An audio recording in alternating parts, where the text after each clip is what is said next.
जमलेल्या माझ्या तमाम हिंदू बांधवांनो, भगिनींनो आणि मातांनो,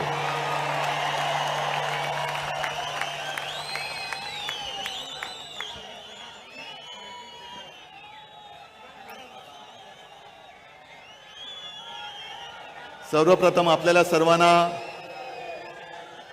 दसऱ्याच्या शुभेच्छा देतोय। आज शस्त्रपूजन आणि सरस्वती पूजन करत असतो आपण।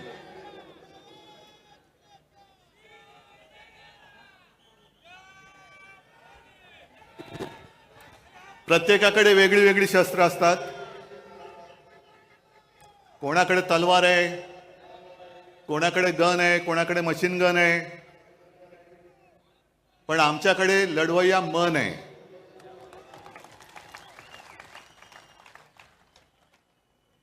आणि गेल्या अनेक वर्षाच्या परंपरेप्रमाणे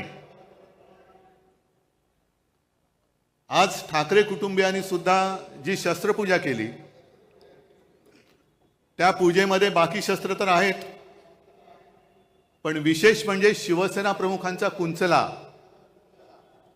ज्यांनी फटकारे मारले आणि आपल्या मनगटामध्ये एक चेतना पेटवली, तेच आपलं शस्त्र, त्याची पहिली पूजा केली।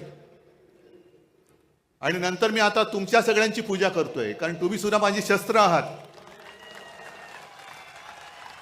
ही लढाई काही साधी सोपी नाहीये। एका बाजूला सगळे बलाढ्य अब्दाली सारखी माणसं, केंद्राची सत्ता, शासकीय यंत्रणा, म्हणजे तेव्हा जशा स्वाऱ्या यायच्या आणि गावाच्या गावं नेस्तनाबूत करायची, तसं यांनी सुद्धा एक मनसुबा आखला की आता उद्धव ठाकरे आणि शिवसेनेला नेस्तनाबूत करा। पण त्यांना कल्पना नाही की ही नुसती शिवसेना नाहीये, तर ही वागणूक आहे जी मला बाळासाहेबांनी दिलेली आहे। तुमचं कौतुक कसं करायचं, तुमचे ऋण कसे फेडायचे, या जन्मात तर मी फेडू शकणार नाही। तुमच्या सगळ्यांचं पाठबळ जर माझ्यासोबत राहिलं नाही किंवा नसतं, तर मी आज उभाच राहू शकलो नसतो। सगळं काही ओरबाडून घेतल्यानंतर सुद्धा तुम्ही आणि तुम्हीच आई जगदंबेसारखे माझ्या सोबत उभे राहिलात। त्याच्यामुळे मला या दिल्लीकरांची पर्वा नाहीये, तुमच्या म्हणजे त्यांच्या। येऊ देत, किती पिढ्या यायच्या तेवढे येऊ द्या, ते इथे गाडून त्यांच्या उरावरती मी भगवा फडकून दाखवेन।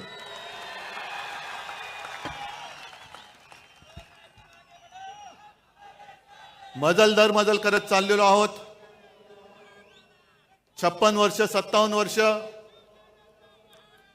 मी तर म्हणेन दरवर्षी शिवसेनेला नवीन अंकुर फुटतायत। आणि आज हे भगवे जे आहेत, हे भगवे मशाली झालेले आहेत त्यांच्या। इथला प्रत्येक शिवसैनिक आजपासून शिवसेना प्रमुखांची, बाळासाहेबांची मशाल बनवून या भ्रष्टाचारी सरकारला चूड लालवाशिवाय राहणार नाही। संजय राऊतजी, आपण जे बोललात की टाटांबद्दल सांगितलं की उद्योगपती गेल्यानंतर हळहळ वाटणं हे फार हल्ली दुर्मिळ झाले। याचं कारण असं आहे की टाटांसारखे उद्योगपती हे अशी विरळे असतात। टाटांनी काय केलं, अनेक गोष्टी त्यांनी दिल्या, पण आपल्या रोजच्या जेवणातली लज्जत वाढवण्यासाठी टाटा नमक दिलं। आणि आत्ताचे जे उद्योगपती आहेत ते अख्खं मिठागर गिळतायत। म्हणून टाटा गेल्याची ह्याचं वाईट वाटतंय, आणि मिठागर गिळणारे जात का नाहीत याचं सुद्धा वाईट वाटतंय। जे जायला पाहिजे ते जात नाहीत, आणि जे जाऊ नयेत अशी लोक जात आहेत। पण एक गोष्ट मला आवर्जून सांगायला पाहिजे, टाटा साहेबांची आठवण मुद्दामून सांगतो, कारण शिवसेना प्रमुख आपल्यातून गेल्यानंतर, तसे गेलेले नाही, तिकडे प्रत्येकाच्या हृदयात शिवसेना प्रमुख आहेतच। पण टाटासाहेब घरी आले होते आमच्या कुटुंबियांची भेट घ्यायला. बराच वेळ बसले, गप्पा मारल्या आणि निघताना मला सांगितलं की उद्धव, एक लक्षात ठेव, तुला आणि मला खूप मोठी परंपरा आणि वारसा लाभलेला आहे. तुला जसा शिवसेना प्रमुखांचा वारसा लाभलाय तसा मला JRD टाटांचा लाभलेला आहे. आणि JRD नंतर जेव्हा मी काम सांभाळायला सुरुवात केली त्याने माझ्यावरती हा संपूर्ण कारभार सोपवला. मी कामकाजाला सुरुवात केल्यानंतर बरेच दिवस असं व्हायचं की कोणताही निर्णय घेताना माझ्या मनात यायचं की आज JRD असते तर काय केलं असतं, आणि म्हणे मी निर्णयच घेऊ शकत नव्हतो. आणि अचानक माझ्या लक्षात आलं की अनेक वर्ष JRDने मला काम करताना बघितले, माझी शैली बघितली, माझी पद्धत बघितली, आणि त्यांचा जेव्हा पूर्ण विश्वास माझ्यावरती बसला की माझा वारसा हा रतनच पुढे घेऊन जाऊ शकेल, तेव्हा त्यांनी माझ्या खांद्यावरती धुरा ठेवली. आणि तसंच तुझं आहे. जशी माझी निवड JRDने केली तशी तुझी निवड शिवसेना प्रमुखांनी केलेली आहे. शिवसेना प्रमुखांनी तुला बघितलेलं आहे. कठीण काळात तू काय करतोस, कसा लढतोस, तुझे निर्णय तू कसे घेतोस, हे बघितल्यानंतर जेव्हा त्यांना खात्री पटली की हा माझा वारसा पुढे समर्थपणाने घेऊन जाऊ शकेल, तेव्हाच त्यांनी तुझी निवड केलेली आहे. म्हणून तुला ज्या वेळेला योग्य वाटेल तेच तू कर, हेच शिवसेना प्रमुखांना अभिप्रेत आहे आणि तेच मी करतोय. मी कुठेही बाळासाहेबांचा विचार सोडलेला नाही. भाजपला लाथ घातली याचं कारण त्यांचं हिंदुत्व आहे, गोमूत्रधारी बुरसटलेले हिंदुत्व आहे, म्हणून मी त्यांना लाथ घातली. आणि आज या परत लोकशाहीच्या युद्धाला सुरू करताना मी तुम्हाला जाहीर प्रश्न विचारतो, मी घेतलेला निर्णय योग्य आहे का अयोग्य आहे? जे मी त्यांच्याशी लढतोय हे बरोबर आहे का चूक आहे? बरोबर आहे ना? मग जा त्या मिंद्यांना सांगा की तुझा विचार हा बाळासाहेबांचा विचार नाही. आज त्यांनी जी काय एक जाहिरात केलेली आहे, हिंदुत्व आमचा श्वास, मराठी आमचा प्राण, पण पुढच्या 2 ओळी राहिल्या, हिंदुत्व आमचा श्वास, मराठी आमचा प्राण, अदानी आमची जान आणि आम्ही शेटजींचे श्वान.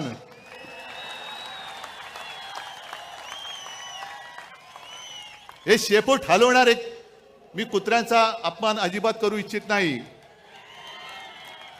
कारण कालच आपण पाहिलं टाटांचा सुद्धा आवडता कुत्रा, तसा मी सुद्धा कुत्र्यावरती प्रेम करतो.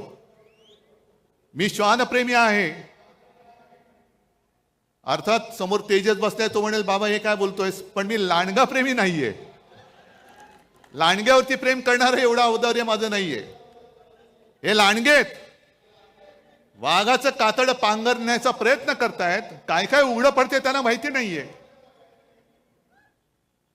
पण चाललंय आपलं. एक लक्षात घ्या की आजची लढाई आपण लढायला जातो आहोत. हे महाभारत आहे. जसं कौरव माजले होते आणि अधर्माच्या बाजूने उभे राहिले होते, 100 होते, पांडव 5 होते. शकुनी मामा कोण आहे तुम्हाला माहिती आहे?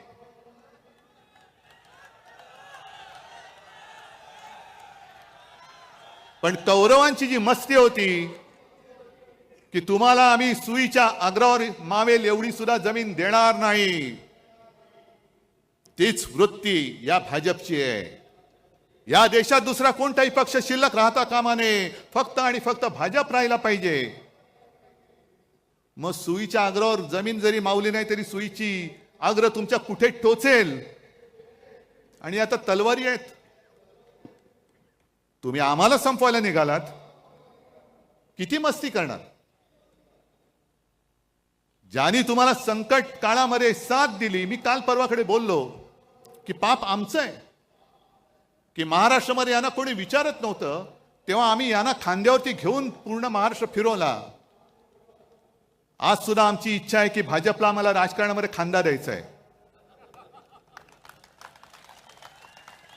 ही वृत्ती संपवावीच लागेल.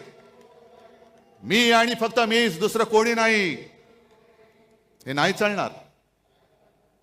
पण महाभारत मी एवढ्यासाठी म्हणालो की जशी परिस्थिती अर्जुनाची झाली होती, अरे मी कोणाशी लढू, माझे सगळे आप्तसोखे माझ्या समोर आहेत, शस्त्र घेऊन उभे राहिलेले आहेत. ज्यांना मी घरातलं माझं मानलं, ज्यांना मी मोठं केलं, तीच नालायक माणसं आज माझ्यासमोर माझ्यावरती वार करायला चालून येत आहेत. मी कसा लढू? आणि म्हणून कृष्णाला अर्जुनाला गीता सांगावी लागली की शेवटी आपलं कोणी नसतं. आपल्या समोर जो उभा राहत होता आपला शत्रू, आणि आपल्या सोबत राहत होता आपला मित्र, शत्रू समोर उभा आहे त्याच्याकडे न बघू नकोस, त्याला पहिला तुला ठेचलाच पाहिजे, ठेचावाच लागेल. आणि हीच शिकवण आम्हाला छत्रपती शिवाजी महाराजांनी दिली. म्हणजे माझे आजोबा प्रबोधनकार जे नेहमी सांगायचे की कृष्णाने गीता सांगितल्या अर्जुनाला, कारण अर्जुन गर्भगळीत झाला, कसा लढू. मग तेव्हा कृष्णाला त्याला बळ द्यावं लागलं आणि मग अर्जुन उभा राहिला. कृष्णाने गीता सांगितल्या अर्जुनाला, पण अंमलात आणली ती आमच्या छत्रपती शिवाजी महाराजांनी. महाराजांच्या सुद्धा अंगावरती सगळे आप्तसोखे आले होते, आपलीच लोक आली होती, पण महाराजांनी बघितलं नाही हा कोण आहे. जो स्वराज्यावरती चालून येतो तो माझा शत्रू, त्याला त्याचा शिरच्छेद केलाच पाहिजे. तशीच ही लोक ही आज आपल्या अंगावरती चालून येत आहेत. यांचा राजकारणामध्ये शिरच्छेद केलाच पाहिजे, करावाच लागेल. आणि एवढं मोठं दैवत आपलं छत्रपती शिवाजी महाराज, हे भाजप आणि मोदींना वाटतंय हे मतं मिळवणारे मशीन आहे, मशीन नाही, ते आमचं दैवत आहे. अरे आपण जय श्रीराम बोलतो, पण पुराणामध्ये प्रभू रामचंद्र होऊन गेले. आज सुद्धा आपण दसरा, श्रीरामाने रावणाचा वध केला म्हणून आपण तो पाळतो.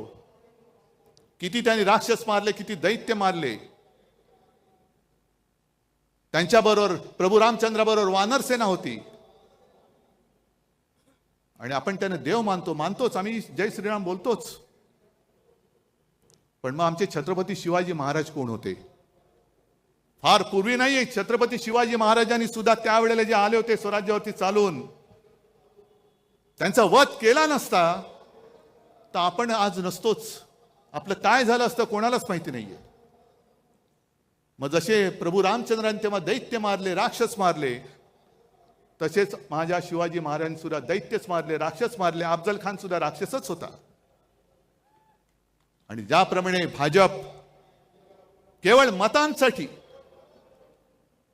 छत्रपती शिवाजी महाराजांचा पुतळा उभारला, म्हणजे मतं मिळवलीत, पण नालायकानं तुम्ही पुतळा उभारण्यामध्ये सुद्धा पैसा खाल्लात. 8 महिन्याच्या आत तो पुतळा कोसळून पडतो आणि आम्ही त्याच्याहून मोठा पुतळा बांधू. म्हणजे काय? पुन्हा कॉन्ट्रॅक्टरच्या खिशामध्ये आम्ही पैसे घालू. आम्ही महाराजांचे पुतळे नुसते नाही उभारत, त्याची पूजा करतो. आणि आज मी तुम्हाला वचन देतोय, आपलं सरकार आल्यानंतर प्रत्येक जिल्ह्यामध्ये मी छत्रपती शिवाजी महाराजांचं मंदिर बांधल्याशिवाय राहणार नाही. ते आमचं दैवत आहे. होय, आम्ही आमच्या देवारामध्ये सुद्धा छत्रपती शिवरायाची पूजा करणार. जसं आम्ही जय श्रीराम म्हणतो, तसं आम्ही जय शिवराय सुद्धा त्याच किंवा त्याहून मोठ्या आवाजामध्ये म्हणणार. जय शिवराय, जय शिवराय हा माझ्या महाराष्ट्राचा मंत्र आहे. आणि माझी तर अशी इच्छा आहे, छत्रपती शिवाजी महाराजांनी संपूर्ण देशात पहिला प्रथम आरमार उभं केलं, म्हणून मग ते INS शिवाजी वगैरे सगळं ते आलं. महाराष्ट्रामध्ये प्रत्येक जिल्ह्यात तर मी मंदिर उभारीनच, पण आपल्या देशामध्ये सगळ्या राज्यामध्ये छत्रपती शिवाजी महाराजांचं मंदिर उभारलं गेलं पाहिजे. प्रत्येक राज्यामध्ये उभारलं गेलं पाहिजे. आणि मंदिर केवळ मंत्रोच्चारासाठी नाही, तर त्यांच्या आयुष्यातले जे काही प्रसंग आहेत, ज्याला पुरावे आहेत, हे सगळे प्रसंग त्या मंदिरात आणि मंदिराच्या आजूबाजूला शिवचरित्राच्या निमित्ताने किंवा त्या दृष्टीने हे कोरले जातील किंवा दाखवले जातील. नाहीतर छत्रपती शिवाजी महाराजांची जयंती आली, राज्याभिषेक दिन आला की पुतळा साफसूफ करायचा, त्याला हार घालायचा, छत्रपती शिवाजी महाराज की जय बोलायचं. हे एवढ्यापुरतं आमचं दैवत नाही, आमचं दैवत खूप मोठं आहे. दुसरा कोणता असा राजा आहे की 400 वर्ष झाल्यानंतर सुद्धा छत्रपती शिवाजी महाराज की जय बोलल्यानंतर एक वेळ मुर्दा पुन्हा उठून उभा राहू शकतो, एवढी ताकद दुसऱ्या कोणत्या जयघोषामध्ये आहे? मोदीजी, तुम्हाला आणि तुमच्या मिंद्या सरकारला शिवाजी महाराज म्हणजे नुसतं मतं मिळवण्याचं यंत्र वाटत असेल तर त्याचं यंत्र नाहीये. ते म्हणजे काही ईव्हीएम नाहीये. ईव्हीएम सारखा माझ्या महाराजांचा वापर करू नका. आम्ही आमच्या दैवताचा मान राखणारच. करा, तुम्हाला किती कोणाला टीका करायची ती करा, मला परवा नाही. मी महाराजांना देव मानतो. तुम्ही मानत असाल नसाल बघून घेईल महाराष्ट्र तुम्हाला. जो महाराजांच्या मंदिराला विरोध करेल त्याला माझा महाराष्ट्र, छत्रपती शिवरायाचा महाराष्ट्र बघून घेईल. पण हे आपलं दैवत आपण नाही पूजायचं तर दुसरं कोणी पूजायचं? काय मोदींची मंदिरं बांधणार? आज म्हणे संघाला काहीतरी 100 वर्ष होत आहेत. या वर्षी का पुढच्या वर्षी? मला आदर आहे, भागवतांबद्दल आदर आहे, संघाबद्दल आदर आहे, संघाच्या कार्यकर्त्यांबद्दल आदर आहे. फक्त ते जे काय करतात त्याच्याबद्दल आदर नाहीये. याचं कारण मला भागवतजींना विचारायचंय की तुम्ही ज्या काही गोष्टी सांगता आहात त्या कोणासाठी सांगतात? कारण त्यांनी मध्ये सांगितलं की हिंदूंनो आता स्वसंरक्षणासाठी एकत्र या. म्हणजे काय? 10 वर्ष झाली विश्वगुरु तिकडे बसलेत, अजूनही तुम्ही हिंदूंचं संरक्षण नाही करू शकत? मग ते राजू श्रीवास्तव तो होता ना आपला कॉमेडी करायचा, त्यांनी सांगितलं होतं एकदा की पूर्वी कसं होतं, ते गुरखे असायचे, रात्रभर राखण करायचे. जागते रहो जागते रहो मेरे भरोसे पर मत रहो. म्हणजे तुमचं रक्षण तुम्ही करा. आम्ही नालायक आहोत, तुम्ही निवडून दिलं तरी तुमचं रक्षण करू शकत नाही. तुमचं रक्षण तुम्ही करा. मग कशाला पाहिजेत मोदी?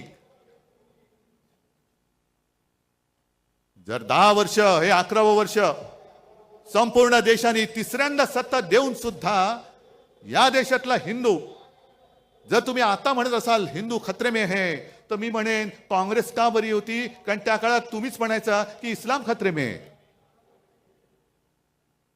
आता हे तुम्हाला सगळं आठवतंय. मग त्याने आज सांगितलं की बांगलादेशमध्ये जे काही घडलं, काही जगामध्ये असं होतंय की देशातली सरकार पाडली जात आहेत, तिकडे अस्थिरता माजवली जाते आणि मग अल्पसंख्याक कोणी असोत ते धोक्यामध्ये येतात, असुरक्षित होतात. आता आपल्याकडे एक म्हण आहे, लेकी बोले सुने लागे. पण हे बांगलादेशाला बोलतात म्हणजे सुने लागे लेकी लागे की काय? की बांगलादेशात काय चाललं, तुमचे जे बसलेत तिकडे ते या देशामध्ये काय करतायत? मला या पद्धतीने गद्दारी करून खाली खेचलं हे तुम्हाला दिसलं नाही? ज्या शिवसेना प्रमुखांनी तुम्हाला साथ सोबत दिली, त्यांचा पुत्र मुख्यमंत्री म्हणून बसला होता, काम करत होतो की नव्हतो? आणि एवढं करून सुद्धा गद्दारी करून तुमच्याच ह्या शकुनी मामाने आमचं सरकार खेचलं आणि गद्दारांना उरावर घेऊन राज्य करताय. मग RSS ला मला विचारायचे की 100 वर्ष झाले, घ्या चिंतन शिबिर घ्या.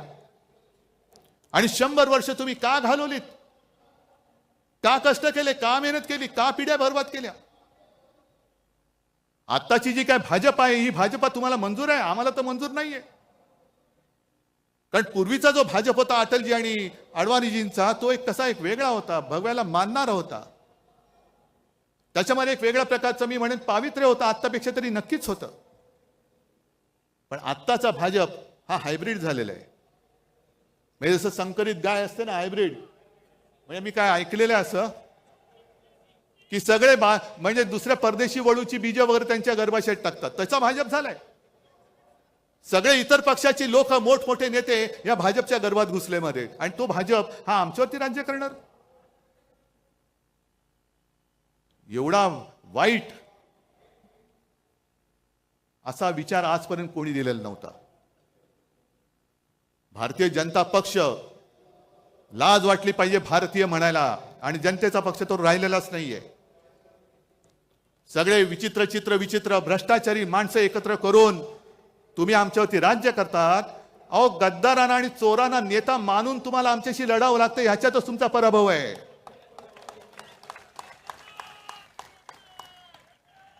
चोरांना डोक्यावर बसवत आहे, गद्दारांना डोक्यावर बसवत आहे, आणि किती खाताय, किती भ्रष्टाचार करताय.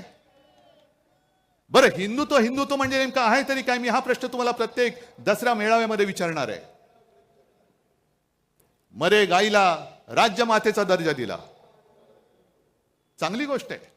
एक देशी प्रजाती म्हणून गाई वाचवलीच पाहिजे. आपली जी देशी गाय आहे ती एक प्राणी म्हणून, प्रजाती म्हणून ती वाचवलीच पाहिजे. पण मला आता प्रश्न असा पडलाय की गाय ही राज्यमाता झाली असेल, मराठी अभिजात भाषा झाली, मग राज्याची राज्यभाषा कोणती? कारण राज्यमाता गाय. मग गायीचं हंबरणं ही आपली राज्यभाषा होणार का? आणि गायीचं हंबरणं ही जर का राज्यभाषा असेल तर कवळ्या कवळ्या मुलींवरती जे काही अत्याचार होत आहेत ते तो हंबरडा तुमच्या कानावरती का पडत नाही? हा माझा पुढचा प्रश्न आहे.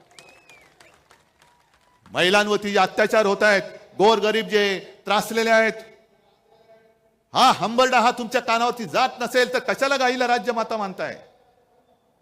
पहिला आईला वाचवा, मग गाईला वाचवा, हे आमचं हिंदुत्व आहे. पण केवळ महागाई तुम्ही रोखू शकत नाही म्हणून गाईच्या आड लपणार असाल तर तुमचा हा भाकटपणा आम्हाला मंजूर नाहीये. काय अशी लोक एकदम मध्ये सुपटतात, गोरक्षक. गेल्या काही दिवसांपूर्वी मला वाटतं हरियाणा का कुठल्या एका राज्यात एका 22-23 वर्षाच्या कवळ्या मुलाचा पाठलाग करून गोळ्या घालून खून केला. का? तो कवळा मुलगा त्याच्या मित्रांसोबत फिरायला रात्री फिरत होता. हे तथाकथित गोरक्षक यांनी त्यांचा पाठलाग केला. त्याला काय वाटलं, त्यांनी पण गाडी पळवली, ह्यांनी पण गाडी पळवली. मग ती गाडी अडवली गेली आणि उतरून त्याला खाड गोळ्या घालून त्याला मारला. याचं कारण संशय असा होता की तो गाडीतून गोमांस घेऊन जातोय, गोमांसाची तस्करी करतोय. निघाला कोण? आर्यन मिश्रा. काय कुठे बातमी आली दुसऱ्या दिवशी? नाही, कारण मारला गेला हिंदू. पण हाच जर का आर्यन खान असता, आणखीन कोणतरी आर्यन शेख असता तर काय आगडो मुसळला असता, हिंदुत्व खतरे में, हिंदुत्व खतरे में. जर गोमांसाची तस्करी केली म्हणून तुम्ही आर्यन मिश्राला मारला असाल तर मग किरण रिजिजू जे बोलले स्वतः की मी गोमांस खातो, बीफ खातो, काय माझं वाकडं करायचं तर करा, काय केलं का त्यांना काय तुम्ही करत नाही, गोळ्या घाला, असं माझं म्हणणं नाहीये. पण हा दुतोंडीपणा का करतात? कवळी कवळी मुलं तुम्ही मारतात, गोळ्या घालून मारता, आणि जे बीफ खातो तुम्हाला काय उखडायचं ते उखडा म्हणणारे त्यांना मोदीजी तुम्ही तुमच्या कॅबिनेटमध्ये बाजूला मांडी लावून बसवता. हे हिंदुत्व मला मान्य नाही, हे थोतांड मला मान्य नाहीये. आणि म्हणून मी लढतो यात बेगडे हिंदुत्ववाद्यांशी. नव हिंदुत्ववादी जे म्हणतात बेगडे हिंदुत्ववादी, म्हणून मी लढतोय त्यांच्याशी. एक तर संपूर्णपणे तुम्ही देशाची विल्हेवाट लावलेली आहात. हिंदू मुसलमान असा तर झगडा लावलेलाच आहात. हिंदूंमध्ये पुन्हा भेदभाव करतायत. महाराष्ट्रामध्ये आल्यानंतर हिंदूमध्ये पुन्हा मराठी अमराठी करतायत. मराठी माणसामध्ये पुन्हा जातीपातीमध्ये भांडणं लावतायत. याला आरक्षण देऊ, त्याला आरक्षण देऊ. अहो, तुमच्यात जर का धमक असेल तर आजपर्यंत तुम्ही आरक्षण देऊन दाखवायला पाहिजे होतं. मग ते मराठ्यांचं आरक्षण असेल, धनगरांचं आरक्षण असेल, ओबीसींचं आरक्षण कायम ठेवण्याचा प्रश्न असेल, आदिवासींचं आरक्षण कायम ठेवण्याचा प्रश्न असेल, हे आजपर्यंत तुम्ही करून का दाखवलं नाहीत? आणि तसं पाहिलं तर 95-96 सालीच्या सुमारास वाजपेयींनी सोलापूरमध्येच जाहीर सभेत आश्वासन दिलं होतं की माझं सरकार आल्यानंतर पहिल्या कॅबिनेटमध्ये मी धनगरांना आरक्षण देईन.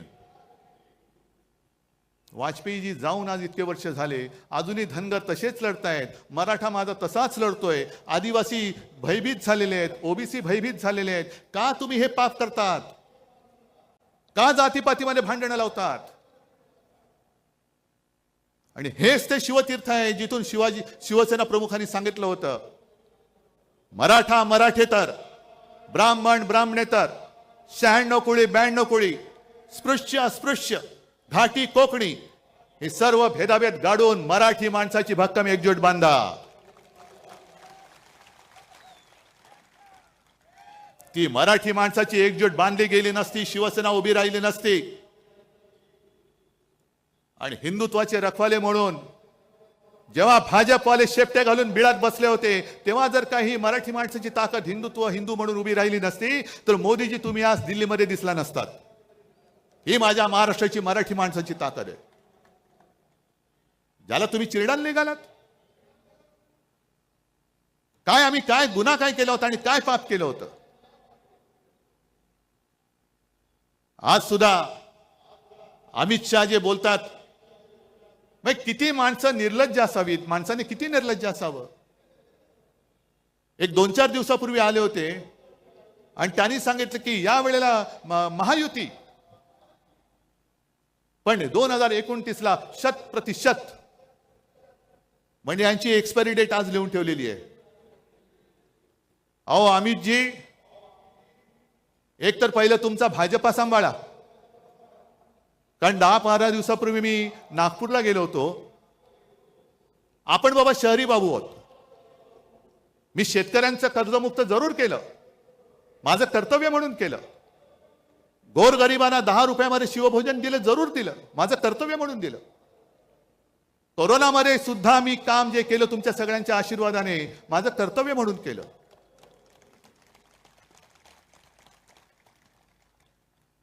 पण नागपूरला मी गेलो, मी तुम्हाला का म्हटलं की मी शहरी बाबू आहेच, मला शेतीतलं कळत नाही, पण शेतकऱ्याचे अश्रू मला दिसतात जे तुम्हाला दिसत नाहीत. नागपूरमध्ये गेल्यानंतर मला तिथल्या लोकांनी सांगितलं की उद्धवजी हालत फार वाईट आहे. सोयाबीनला भाव नाही, कापसाला भाव नाही, गेल्या वर्षीचा पीक विमा अजून मिळालेला नाहीये, बँका कर्ज देत नाहीयेत आणि त्याच्यामध्ये काय काय वेळेला नैसर्गिक आपत्ती येते. संत्र्यावरती म्हणतो एक डिंक्या रोग येतो. म्हटलं डिंक्या रोग म्हणजे काय? नाही, तो खोडावरती येतो किडा, खोड किडा, आणि तो खोड पकडून टाकतो. आणि दुसरा गुलाबावर आपलं कापसावरती येतो, कापसाच्या बोंडावरती येते ती गुलाबी अळी.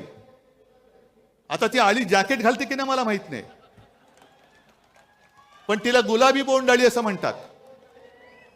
अमित शहाजी, तुमच्या भाजपच्या झाडाला दाढीवाला खोडकिडा लागलाय आणि तुमच्या बोंडावरती गुलाबी जॅकेटवाली अळी पडली, ती बघा.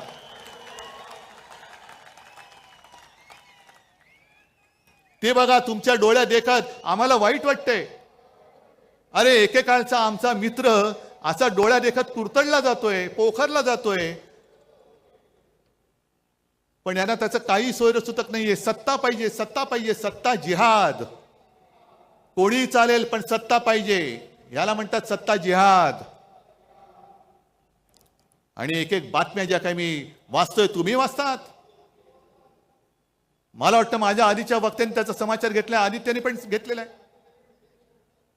एक तर बातम्या मी वाचतोय, आता खूप आणले, काय काय वाचायचं. हे बघा, 225 कोटींच्या थकीत देण्यांमुळे पालिकेचा मोडला आर्थिक कणा. हे कुठला भिवंडी पाणी वीज बिल थकले, कर्मचारी ठेकेदारांची देणी तुंबली, म्हणजे भिवंडीची कथा. आणि बाजूला बातमी, नव्या मुंबई विमानतळावरती सुखोई विमान उतरले. ते सुखोई नव्हतंच, दुसरं होतं. म्हणजे हा सगळा जो काही धूळफेकीचा कारभार चाललेला आहे. त्याच्यानंतर हे दुसरं आहे,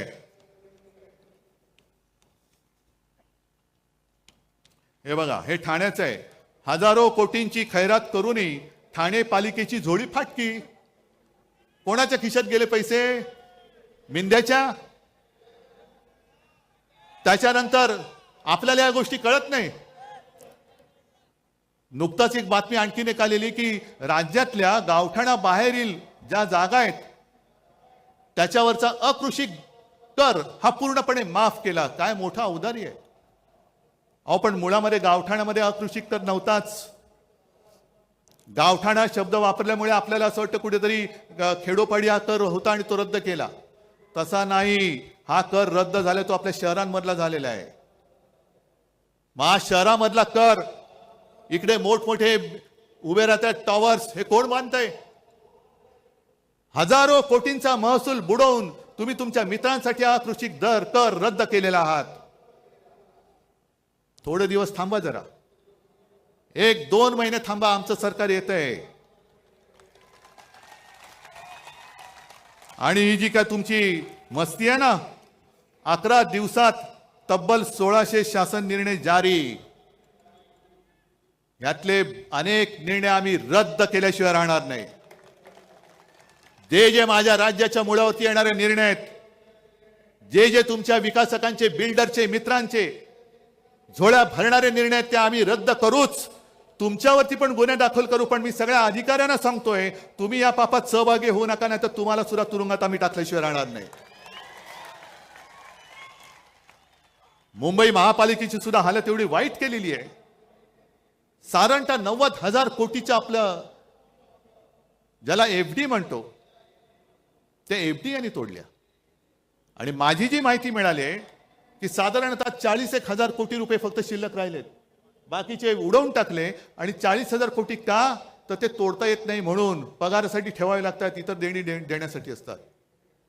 म्हणजे आपली मुंबई महापालिका ही एवढी श्रीमंत, ही श्रीमंत मुंबई, माझी मुंबईकर हा माझा श्रीमंतच आहे, मनाने श्रीमंत आहे. 90,000 कोटी यांनी उडवून टाकले आणि विकास कामं एवढी काढली, जवळपास 2.5-3 लाख कोटीचे वर्क ऑर्डर यांनी देऊन टाकलेले आहेत.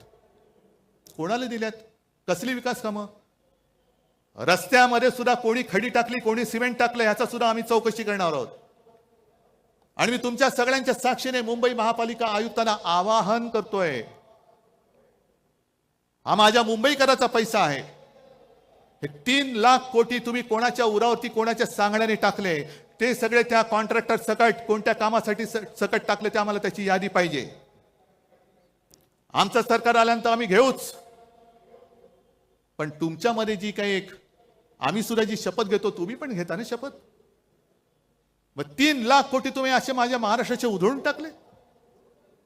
राज्य सरकारने सुद्धा कर्ज घेण्याची जी एक मुदत असते दर महिन्यामध्ये, माझी माहिती अशी आहे, अंबादास तुम्ही चौकशी करा, त्यांनी फ्रंट लोडिंग हा एक शब्द आहे. म्हणजे काय की उद्या जे घेणार असू ते आज घ्या. डिसेंबरची कर्ज घेण्याची मुदत ही आज वापरलेली आहे, आज वापरले.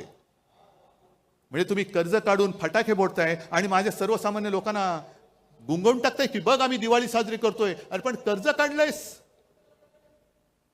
म्हणजे पूर्वी जसे इतिहासामध्ये असे दाखले आहेत की आपला प्रतिस्पर्धी जिंकतोय म्हटल्यानंतर आता आपण वाचणं शक्य नाही, हार नक्की आहे, तर आपणच आपलं शहर जाळून टाकायचं. विध्वंस म्हणजे शत्रू आलाच, प्रतिपक्ष आलाच. होय, आम्ही तुमचे शत्रू आहोतच. जे महाराष्ट्र लुटतात त्यांचे आम्ही शत्रू आहोतच. तर त्यांच्या हाती काही पडू नये, सगळं खाऊन फस्त करायचं. मग आले की यांचा ठणठण गोपाळ. आणि एकूण जी भयानक परिस्थिती जी मगाशी आदित्यने सांगितली, तुम्हालाही माहिती आहे, धारावीच्या माध्यमातून अख्खी मुंबई लुटतायत. काय नाही दिलंय अदानीला? चंद्रपूरची शाळा दिली, तिथल्या खाणी दिल्या, विमानतळं दिली, बंदरं दिली, धारावीची झोपडपट्टी दिली, इथली वांद्रे रेक्लेमेशनची जागा दिली. त्या पलीकडे मुंबईमध्ये आणखीन मिठागरं, Kurla Mother Dairy, Dahisar check नाका, मुलुंड चेक नाका, सगळ्या जागा. जसं संजय तुम्ही बोललात, सब भूमी अदानी की. कशासाठी मग आम्ही जगायचं? का आम्ही संयुक्त महाराष्ट्राचा लढा देऊन मुंबई मिळवली? रक्त सांडून मिळवलेली मुंबई आहे. अदानीने आम्हाला बक्षीस दिलेली मुंबई नाहीये. आज जे आम्ही द्वेषाने लढतो आहोत, अनेक लोक मला विचारतात, अहो उद्धवजी तुम्हाला काय प्रॉब्लेम आहे, तुम्ही का नाही जात? म्हटलं का जाऊ, कसा जाऊ? अरे ज्या घराण्यामध्ये माझ्या आजोबांनी संयुक्त महाराष्ट्रासाठी लढा दिला, त्यावेळी ते पहिल्या 5 मधले नेते होते, माझ्या वडिलांनी दिला, माझ्या काकांनी दिला, त्या घराण्यातला मुलगा मुंबई माझ्या डोळ्यात विकली जात असताना शेपूट घालून किंवा पैसे घेऊन मी गप्प बसू शकतो? म्हणून मी लढतोय. माझ्यासाठी मी नाही लढत, मी मुंबईसाठी लढतोय, मी महाराष्ट्रासाठी लढतोय. जे दिसतंय ते पाहवत नाहीये. आणि सगळेच त्यांना सामील होणार असतील तरी देखील मी लढेन. जोपर्यंत तुम्ही माझ्या सोबत आहात तोपर्यंत मी लढेन. आणि मोदीजी तुम्ही जे बोलला होतात लोकसभेच्या वेळेला, जे फेक नॅरेटिव्ह सांगत होतात, पण तुम्ही जे बोलला होता ते रेकॉर्ड आहे कि ये लोग आपका मंगलसूत्र खींच लेंगे, ये आपके घर की टोटी निकालेंगे. घरातले नळ काढणार, मंगलसूत्र काढणार आणि कोणाला देणार? जिनके ज्यादा बच्चे हैं उनको आपका मंगलसूत्र दे देंगे. मग मी त्याच भाजपला आणि मिंध्यांना विचारतोय, मग तुम्ही काय संपूर्ण महाराष्ट्र लुटून माझ्या महाराष्ट्रातल्या महिलांचं मंगळसूत्र अदानीला देणार आहात की अदानीचं मंगळसूत्र माझ्या महाराष्ट्राच्या गळ्यात बांधणार आहात? आम्ही अदानीचं मंगळसूत्र बांधणार नाही. अदानीच्या हातात मी माझ्या माता भगिनीचं मंगळसूत्र अजिबात देणार नाही. अदानी कोणी माझे शत्रू नाही आहेत, पण निविदेच्या बाहेरचे अनियमित मुद्दे आता त्याच्यामध्ये टाकून अदानींच्या हातामध्ये सगळा महाराष्ट्र आणि मुंबई देणार असाल तर आमचं सरकार आल्यानंतर आम्ही पहिलं धारावीचं टेंडर रद्द केल्याशिवाय राहणार नाही. आज मी जाहीर करून टाकतो. धारावीकरांना हाकलून द्यायचं, धारावीकरांना उचलून मिठात टाकायचं, लांब लांब फेकून द्यायचं. मग आमचं सरकार आल्यानंतर मी धारावीमध्ये माझ्या पोलिसांना जागा देईन, गिरणी कामगारांना जागा देईन. जे मराठी माणसं तुम्ही मुंबईतनं तडीपार करताय त्या सगळ्या मराठी माणसांना मी धारावीत आणेन. आणि वांद्रे सरकारी कर्मचाऱ्यांची जी वसाहत आहे, मी मुख्यमंत्री असताना शेवटच्या कॅबिनेटमध्ये मी निर्णय घेतला होता की माझ्या सरकारी कर्मचाऱ्यांनी जिथल्या तिथे घर मी देईन. हे सरकार बदलल्यानंतर निर्णय बदलला. संपूर्ण जागा त्यांनी कोर्टाला देऊन टाकली. कोर्टाला जागा द्यायला आमची ना नाहीये, आम्ही त्यावेळेला कोर्टाला जागा देत होतो, कोर्ट सुद्धा त्याला मान्य होत होतं. पण त्या सगळ्या सरकारी कर्मचाऱ्यांना सांगतोय की घाबरू नका, सगळे एकजुटीने जर का सोबत राहिला तर हे सरकार आपण आपलं आणूच. आणि जो निर्णय मी माझ्या मंत्रिमंडळात घेतला होता की सरकारी कर्मचाऱ्यांना जिथले तिथे घर आणि कोर्टाला सुद्धा तिकडे बाजूला जागा, ही माझं सरकार आपलं सरकार आल्यानंतर मी केल्याशिवाय राहणार नाही. का नाही करायचं हे? नाहीतर मग शेवटी कशाला नावं घ्यायची, कशाला छत्रपती शिवाजी महाराजांची मंदिरं बांधायची? मंदिर एवढ्यासाठीच बांधायचं की आता जे महिलांवरती अत्याचार चाललेले आहेत आणि हे लगेच कोण देवा भाऊ हा भाऊ, अरे काय इतर वेळेला सगळं खाऊ. पण जसं त्या ठाण्यामध्येच ना, ठाणे जिल्हा ना, तो शिंदेला गोळी घातली, शिंदेला गोळ्या घातल्या ना, शिंदेला गोळ्या घालायलाच पाहिजे होत्या. आणि आनंद दिघे असते आज तर त्यांनी सुद्धा शिंदेला या पापाबद्दल गोळी घातलीच असते. आनंद दिघेने पहिली शिंदेला गोळी घातली असती की असा हा नराधम महिलेवरती अत्याचार करतो, आईवरती वार करतो, हा नराधम जगायच्या लायकीचा नाही. म्हणून शिंदेला गोळी घातली, बरंच झालं. शिंदेला गोळी घातली याचं दुःख नाहीये, शिंदेला मारायलाच पाहिजे होता. पण शिंदेला मारल्यानंतर जसं आपल्या मराठीमध्ये म्हणतात, म्हातारी मेल्याचं दुःख नाही पण काळ सोकावतोय. शिंदेला गोळी का घातली? कारण तुमचे बाकीचे सगळे जे होते त्यांना वाचवण्यासाठी, तुम्ही पुरावा नष्ट करण्यासाठी म्हणून शिंदेला गोळी घातली असेल तर त्याचा सुद्धा उलगडा झाला पाहिजे. पण तरी देखील शिंदेला गोळी आनंद दिघेनी घातलीच असती.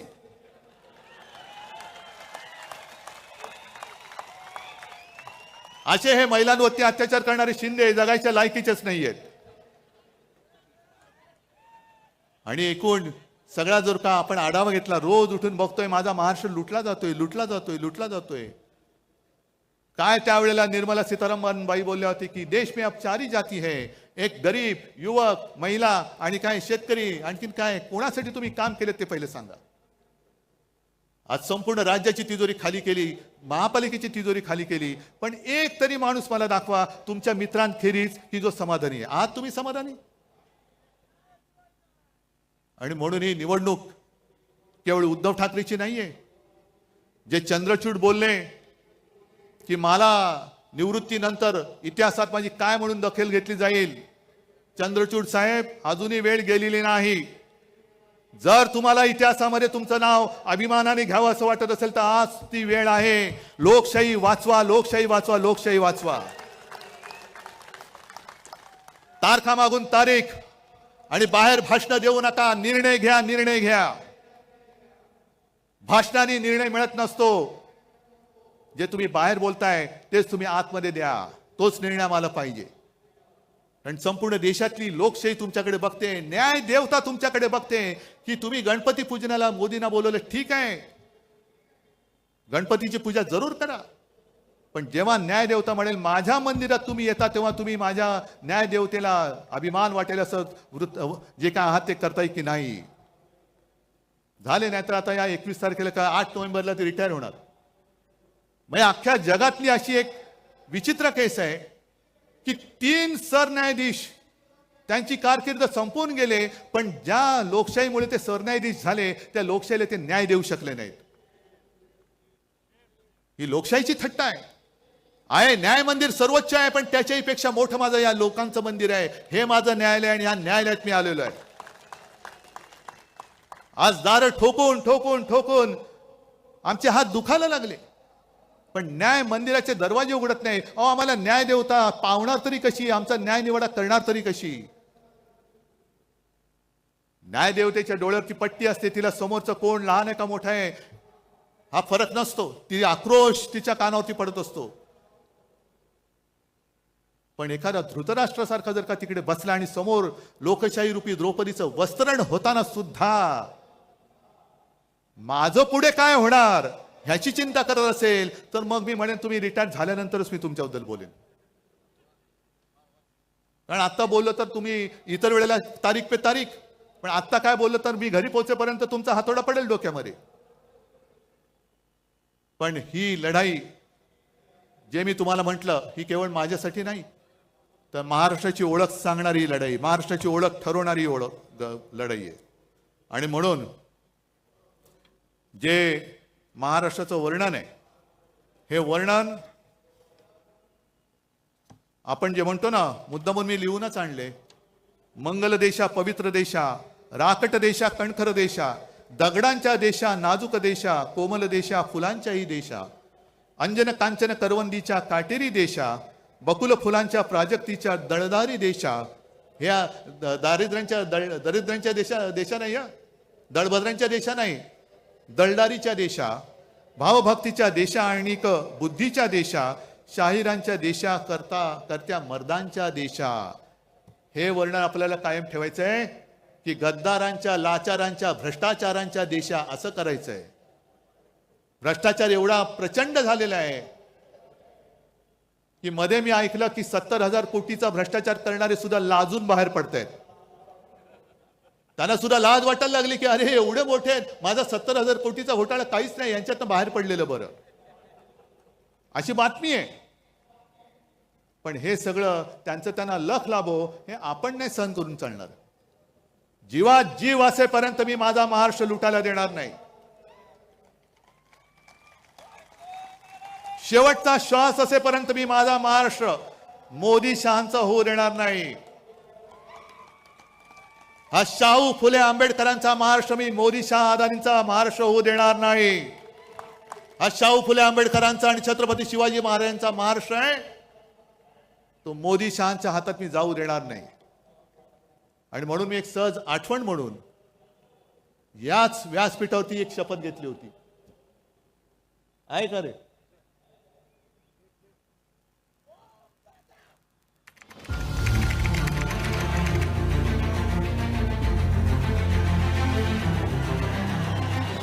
छत्रपती शिवाजी महाराजांना वंदन करून आणि माझ्या आई वडिलांचे स्मरण करून मी उद्धव बाळासाहेब ठाकरे